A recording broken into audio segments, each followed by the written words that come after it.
Hello everyone, welcome and welcome back to my channel. I hope you all are doing great. This side Swati. If you are watching me for the first time, so please take a moment to subscribe my channel and don't forget to press the bell icon for another video's notification.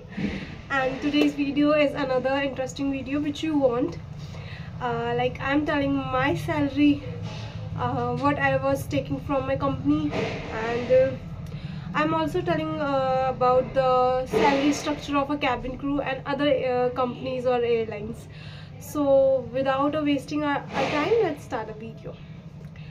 So मेरी तबीयत इतनी ज़्यादा ख़राब है कि मुझसे बोला तक नहीं जा रहा, बट स्टिल आप लोगों को लिए वीडियो बनानी थी. इनफैक्ट इस टॉपिक पे वीडियो ऑलरेडी शूट हो चुकी थी, बट उसमें इतनी नॉइज़, इतना डिस्टर्बेंस था कि मैं वो अपलोड ही नहीं कर सकी. जब मैंने वो वीडियो चेक की तो आई थॉट कि आपके लिए एक दूसरी वीडियो बनाऊँ with good environment. Okay, so the salary structure, if I talk about mine, so I have a 1 year of experience and मेरी जो सैलरी थी वो करंटली बढ़ गई थी, मतलब छोड़ने से कुछ वक्त पहले बढ़ गई थी. तो मेरे को जो सैलरी स्ट्रक्चर बढ़ती है वो 1000 रुपीज़ मेरी कंपनी में बढ़ती है पर ईयर. सो उसके बाद आपको थोड़ा बोनस भी मिलता है. तो मेरी जो एक्चुअल सैलरी जब मैं ज्वाइनिंग किया था तो मेरी सैलरी जो थी वो 19 इन हैंड थी और 21 जो थी वो मेरा ओवरऑल सैलरी थी. एंड उसके नेट सैलरी जो थी मेरी 21 थी. आफ्टर सम टाइम वो जो थी मेरी चेंज होके अब इन हैंड जो आ रही थी मेरी 23 के आसपास आ रही थी. और बाकी मतलब टाइम टू टाइम वो चेंज होता रहता है सैलरी स्ट्रक्चर. और ये डिपेंड करता है लाइक मेरे को जो मेरे डॉक्यूमेंट्स या जो भी मेरे कॉन्ट्रैक्ट मिला था उसमें मेरा 19,000 लाइक मेरा जो इन हैंड शो कर रहा था. और जब मैंने इंटरव्यू क्लियर किया था तभी मुझे यही बताया गया था. बट कभी भी मेरा प्रॉपर सैलरी नहीं आती थी क्योंकि कभी मेरा ओटी हो जाता था, तो कभी बोनस, तो मतलब कुछ करके, जैसे सॉरी अगर आप फेस्टिवल पे वर्क कर रहे हैं, दिवाली, होली, कोई भी फेस्टिवल है तो आपको उस एक दिन का दुगना पैसा मिलेगा. तो मेरी और कभी मैंने छुट्टी मार लिया तो मैं कभी कंफर्म नहीं हो पाती थी अपनी सैलरी को लेके. बट हाँ, मेरी जो सैलरी थी वो 21 to 22 के बीच आ जाती थी.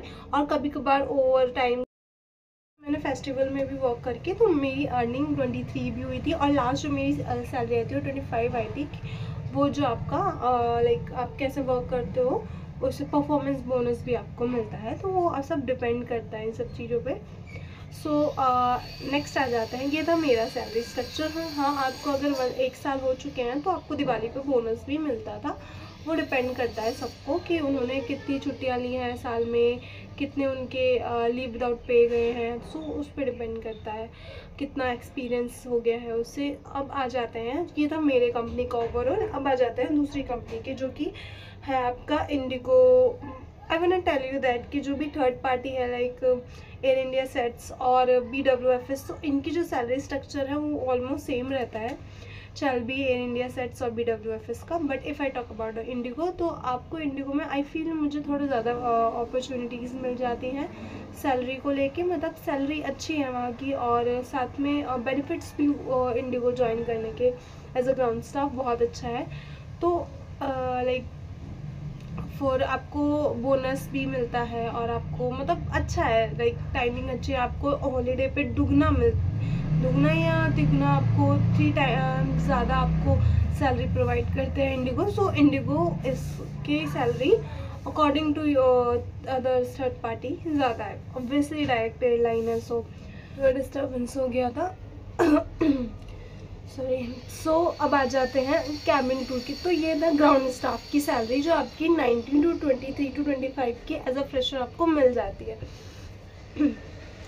अब आ जाता है कैबिन क्रू की. सो कैबिन क्रू की जो सैलरी होती है वो बहुत जगह पे डिपेंड करती है. हर मंथ उनकी सैलरी डिफरेंट आती है.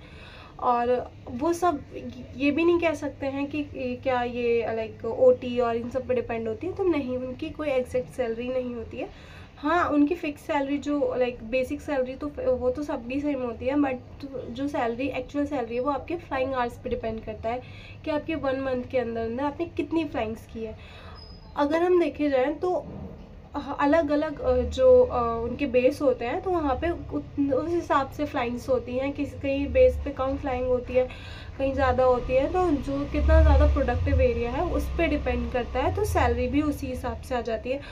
तो लाइक अगर हम लगाएं तो 50 to 60 से 1 लाख तक भी क्रू कमा लेती है, बट डिपेंड करता है कि वो किस सेक्टर से आई मीन किस बेस से फ्लाई कर रही हैं और कितना फ्लाई कर रही हैं, उनके कितने लेओवर्स हैं। अगर उन्होंने 1 मंथ में बहुत ज़्यादा लेओवर्स किए हैं, इंटरनेशनल डोमेस्टिक, इंटरनेशनल सबसे ज़्यादा किए हैं, और अगर उन्होंने लाइक मैक्सिमम फ्लाइंग आवर्स किए हैं, तो उनकी सैलरी 1 लाख तक भी हो जाती है डोमेस्टिक में ही। और अगर मैं बात करूँ सैलरी के अलावा, लाइक अलग अलग एयरलाइन के अलग अलग फिक्स बेसिक सैलरीज होती हैं, और अलग लाइक कॉन्ट्रैक्ट बेस होता है कि आपको कितने फ्लाइंग्स करनी, आपको कितनी फ्लाइट्स करनी है, ये सब डिपेंड करता है। लाइक अगर मैं इंडिगो की बात करूँ तो उसमें 53 समथिंग फ्लाइंग मिनिमम आवर्स है जो आपको फ्लाई करना है, ये कॉन्ट्रैक्ट बेस है। और अलग जो एयर इंडिया में है सर इससे अच्छा ज़्यादा, तो मतलब बेस जो है अलग अलग एयरलाइन का अलग अलग कॉन्ट्रैक्ट होता है। तो फिर भी अगर हम मोटा मोटा एवरेज सैलरी स्ट्रक्चर निकाले फॉर अ कैबिन क्रू, तो आपको 50 to 1 लाख तक आप अर्न कर सकते हैं। Okay, it's depend on your location, your flying hours and your performance जो आप मंथली कर रहे हैं। अब आ जाता है नेक्स्ट टॉपिक पर, which is like not next topic. अगर मैं बात करूँ इंटरनेशनल एयरलाइन की, तो ऑब्वियसली यू नो कि कितना इंटरनेशनल फ़्लाइट्स होती हैं, कितने ज़्यादा लेओवर्स होते हैं, कितनी लंबी फ़्लाइट से होती हैं, तो आपकी सैलरी आराम से मतलब उनकी तो already starting salary 1.5 lakh 2 lakh होती है, तो अच्छा खासा आपका इंटरनेशनल में अर्न हो जाता है 2.5 to 3 लाख तक। बट ये था मेरा पूरा ओवरऑल, ये था जो पूरा सैलरी स्ट्रक्चर था कैबिन क्रू का और ग्राउंड स्टाफ का, जो मैंने बता दिया है आपको। और कमेंट में ये डाउट आ रहा था, तो स्पेशली आपके लिए वीडियो है। आई होप ये आपको हेल्पफुल हुई होगी। अगर और कोई क्वेश्चंस हैं आपके, प्लीज़ कमेंट डाउन, मैं उसकी नेक्स्ट वीडियो बना दूँगी। और अगर कुछ ज़्यादा क्लोजली क्वेश्चंस हैं वो मैं आपको कमेंट में आंसर कर दूँगी। अगर लाइक आपने एक और क्वेश्चन मुझसे पूछा था कि हम चैलबी के लिए कैसे अप्लाई कर सकते हैं, तो देखिए उसकी वेबसाइट का तो मुझे नहीं पता, मेरी फ्रेंड ने मुझे बताया था। मेरी स्टोरी बहुत डिफरेंट है, अगर आप देखना चाहते हैं तो my cabin crew interview my चैलबी इंटरव्यू एक्सपीरियंस में आप देख सकते हैं। और अगर आप अप्लाई करना चाहते हैं तो I am just suggesting you one app, map aviation world, आप उसे डाउनलोड करें।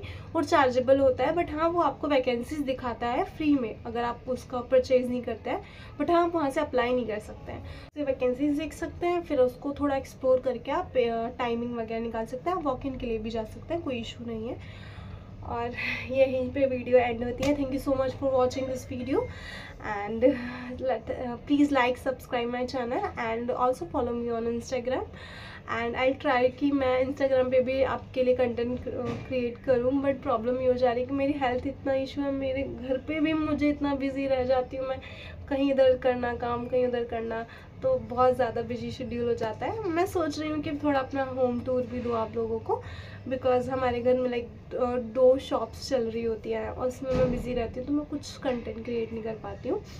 और अभी तो मेरी तबीयत इतनी बुरी वाली ख़राब है, स्टिल बहुत ज़्यादा आई मीन पेन, लाइक दवाइयाँ भर खा रही हूँ, तो लाइक इन सब के चक्कर में मैं कुछ नहीं बना पा रही हूँ। बट स्टिल आप लोग मुझे इतना सपोर्ट कर रहे हो, तो आपके लिए वीडियोस बनती है। बैकग्राउंड साउंड बहुत आ रहा है, आई नो, मुझे माइक खरीदना है, बट टाइम ही नहीं मिल रहा है कि मैं जाके ख़रीदूँ, या ऑनलाइन भी मेरे को ना मतलब बिलीव नहीं होता इतना ऑनलाइन पे, तो बट स्टिल मैं जल्दी परचेज़ करूँगी जिससे आपको बैकग्राउंड डिस्टर्बेंस ना हो।